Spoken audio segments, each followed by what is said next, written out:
বাংলাদেশের সাবেক প্রধানমন্ত্রী শেখ হাসিনা ভারতে পালিয়ে যাওয়ার পর থেকে ঢাকা ও নয়াদিল্লির মধ্যে সম্পর্কের টানাপোড়েন দেখা দিয়েছে। হাসিনা এখনও ভারতে আছেন।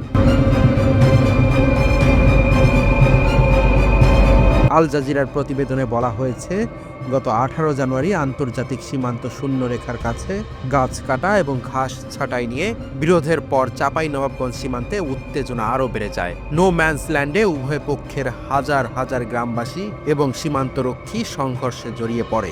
ভারতীয় সীমান্তরক্ষী বিএসএফ টিয়ার গ্যাস ব্যবহার করে।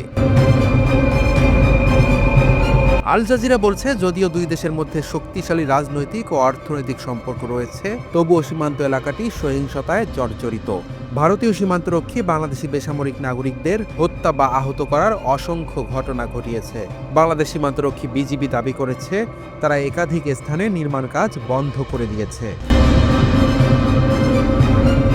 আশ্চর্যজনকভাবে চলতি বছরের 5 জানুয়ারি বিএসএফ পূর্ব ঘোষণা ছাড়াই তাদের নির্মাণ কাজ শুরু করে। কিছু এলাকায় দেখা গেছে যে শূন্যরেখার 45 থেকে 50 মিটারের মধ্যে বেড়া স্থাপন করা হয়েছে, যা আন্তর্জাতিক আইনের স্পষ্ট লঙ্ঘন।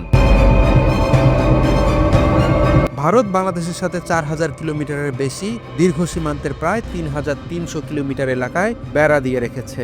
আন্তর্জাতিক আইন ও পারস্পরিক চুক্তি অনুসারে বাংলাদেশ এবং ভারত উভয়ই পারস্পরিক সম্মতি ছাড়া শূন্যরেখার 140 মিটারের মধ্যে কোনো ধরনের নিরাপত্তা কাঠামো নির্মাণ করতে পারবে না। তবে 2010 থেকে 2023 সালের মধ্যে ভারত প্রায় 160টি স্থানে বেড়া তৈরি করেছে, যার ফলে বিরোধ সৃষ্টি হয়।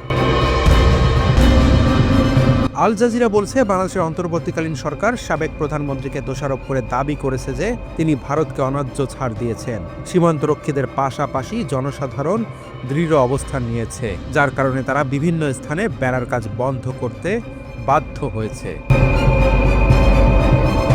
বাংলাদেশ নয়াদিল্লির হাই কমিশনারকে তলব করার একদিন পরেই ভারত সম্প্রতি বাংলাদেশি ভারপ্রাপ্ত হাই কমিশনারকে তলব করেছে। ভারত বলেছে, বাংলাদেশ থেকে অবৈধ অভিবাসন সমস্যা রয়েছে।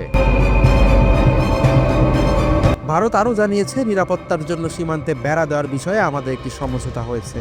আমাদের দুটি সীমান্তরক্ষী বাহিনী এই বিষয়ে যোগাযোগ করেছে। আমরা আশা করি যে সমঝোতা বাস্তবায়ন করা হবে। যদিও উভয় পক্ষই সংলাপের মাধ্যমে সমস্যা সমাধানের আস্থা প্রকাশ করেছে, পর্যবেক্ষকরা সতর্ক করে দিয়ে বলেছেন যে সাম্প্রতিক উত্তেজনা বিরোধকে আরও খারাপ করতে পারে। তারা বলেছেন যে প্রতিবেশীদের মধ্যে আরও গভীর বিভেদ রোধ করার জন্য জরুরিভাবে কূটনীতি প্রয়োজন।